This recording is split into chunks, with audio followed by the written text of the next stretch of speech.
InTheRingBoxing.com.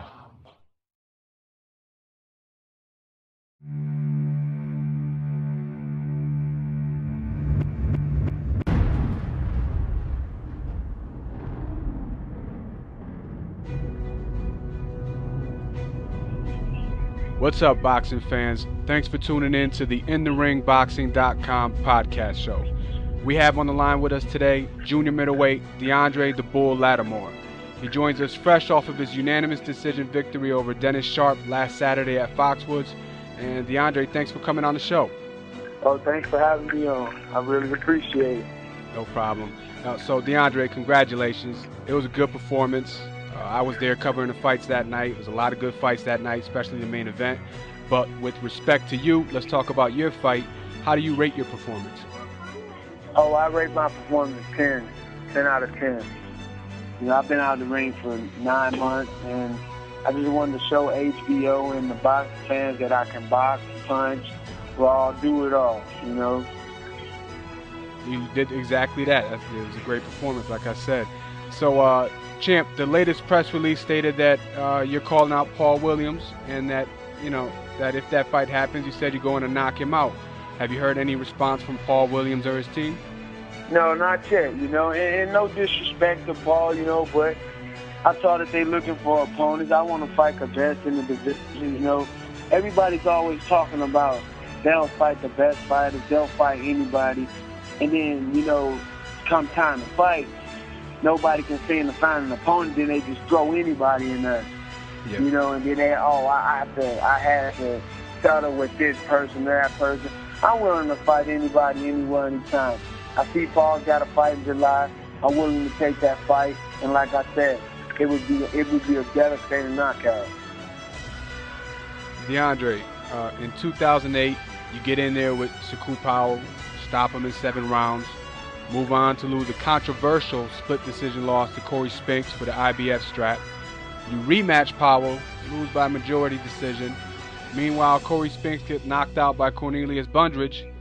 Powell previously knocked out Bundridge, and now they're slated to rematch each other June 25th in your hometown. Who do you think is going to win that fight?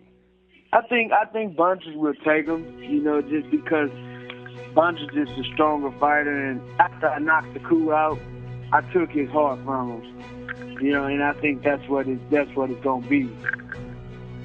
Okay, so if I know you just stated you'll fight anybody. If Bundridge wins, would you like to fight him?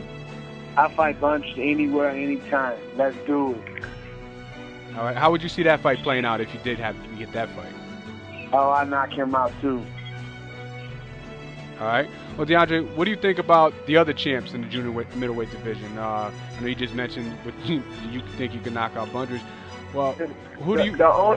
The only champ that I respect in the junior middleweight division is Austin Trout, because he ain't had it easy. He had to fight to get what he's got, and he made it happen.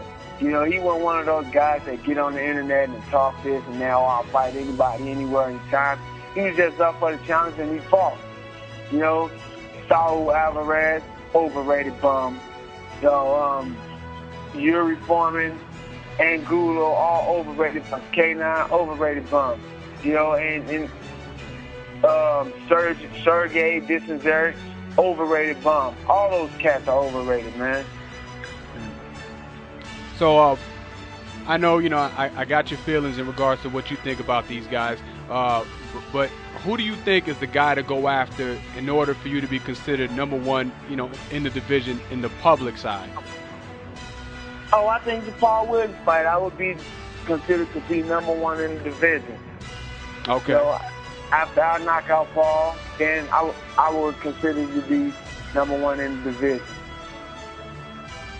All right, champ, hypothetically speaking, if you had the choice to move up to fight Sergio Martinez at 160 or move down in weight to fight, let's say, Victor Ortiz at welterweight, which would you do? I move up to fight Sergio Martinez.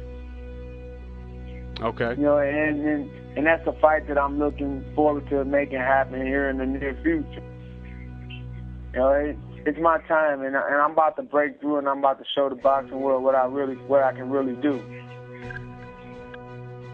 DeAndre, we here at InTheRingBoxing.com like to give the fans a chance to get to know fighters and what their life is like outside of the ring.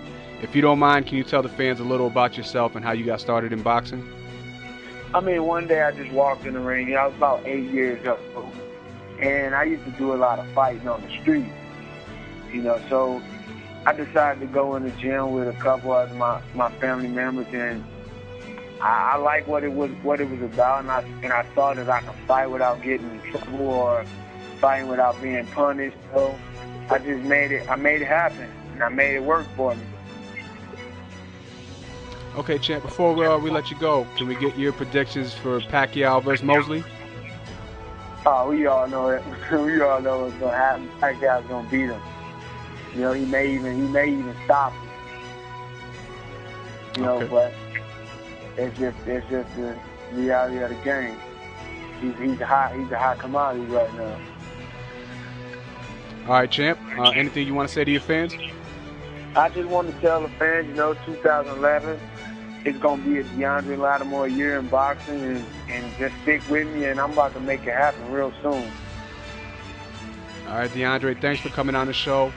We'd love to have you back on when you have your next fight lined up, hopefully against Paul Williams. And that's it, fight fans. That was the one and only DeAndre the Bull Lattimore. And my name is Carlos Cruz from InTheRingBoxing.com, telling you to stay cool and educate yourself. Peace.